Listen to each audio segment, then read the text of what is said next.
This morning on today's checklist, we are diving into a nutrient that's having quite the moment. Maybe you've heard about the benefits of magnesium, from mood to energy and sleep. Here to tell us what we need to know and how to add magnesium to our diets, this is the team we now know we need. NBC News medical contributor Dr. Natalie Azar and TODAY nutrition and health expert Joy Bauer. Good morning. Hey, ladies. Okay, now we do. Here. So, Dr. Natalie, we'll start with you because I'm hearing a lot about magnesium. What are the overall benefits of it? Well, so first of all, think about magnesium is found in so many foods. It's added to foods. It's in supplements and it's in medications. And for good reason, because it is considered what we call like a cofactor in over 300 different biological processes, like almost like a co-pilot. Like you kind of need it to make it happen.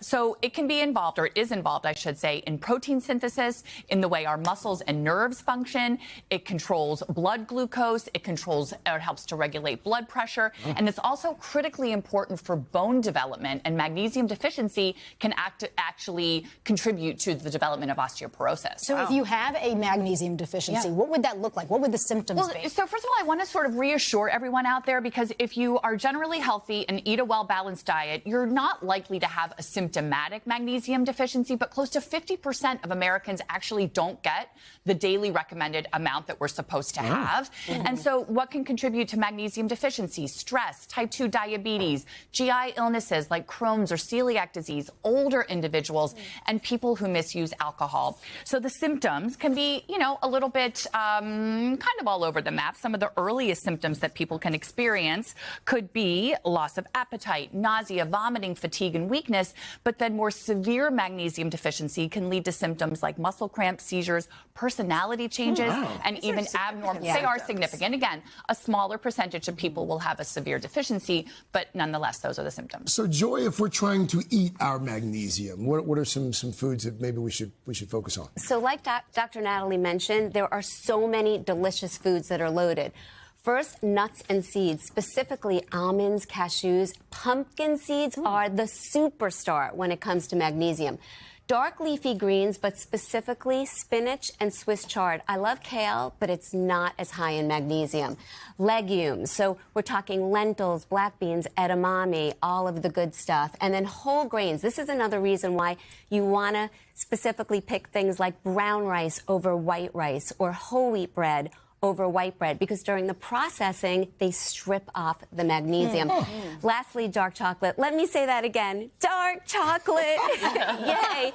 You want to go for about 70%, and you will not only satisfy your sweet tooth, but you're going to get a nice dose of magnesium. So instead of just like eating a pile of pumpkin seeds, how can we incorporate it into our diets? Great question. So for breakfast in the morning, you can add spinach to your eggs, or you can add 1 to 2 tablespoons of chia seeds, flax seeds, pumpkin seeds, or sunflower seeds into yogurt, cottage cheese, oatmeal.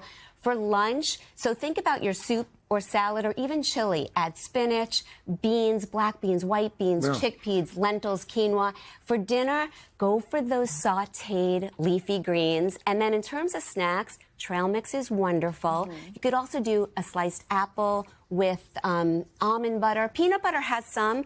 Almond butter has a little bit more. And also avocado and chickpeas have magnesium. So you think about those crunchy vegetables with hummus or with guacamole. This all sounds delicious. Say for whatever reason, maybe we don't get to make this all-star meal and we're trying to take a supplement. I see so many supplements at the drugstore that start with magnesium and then they have all kinds of words that come after magnesium that I don't understand. So, should we be taking these? Just one size fits all? What are we doing? So first of all, and I think Joy and I always say this, if you are otherwise healthy and have no medical issues, you don't need to start reaching for a magnesium supplement, right? A supplement is kind of like one unidimensional. Magnesium in food carries with it so many more nutrients and minerals, right? But if you are looking for a magnesium supplement to serve a purpose, here are just a couple, and there are many more. Magnesium glycinate is actually really good at night. It can reduce stress. It's good for sleep. Neurologists that I know recommend it for those muscle cramps at night, especially when people get older, that can be an issue.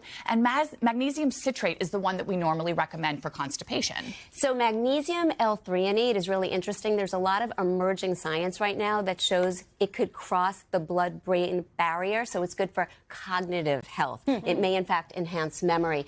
And magnesium oxide is what is typically used for treating and preventing headaches and migraines. That's really helpful because those are very lot. different purposes. And But it's, again, like, speak with your physician. You don't want to just start popping pills. And also, shout out, ask the pharmacist. I always tell my patients to go in there. What do you need? Ask your pharmacist for their recommendations. They'd be super helpful. Well, that was good. I just learned more about magnesium in 5 minutes. You guys are so helpful. It's an important mineral. Again, this powerhouse team, we get the information, we get the foods we should use it with. All right, thank you guys so much. For more information on magnesium, check out today.com.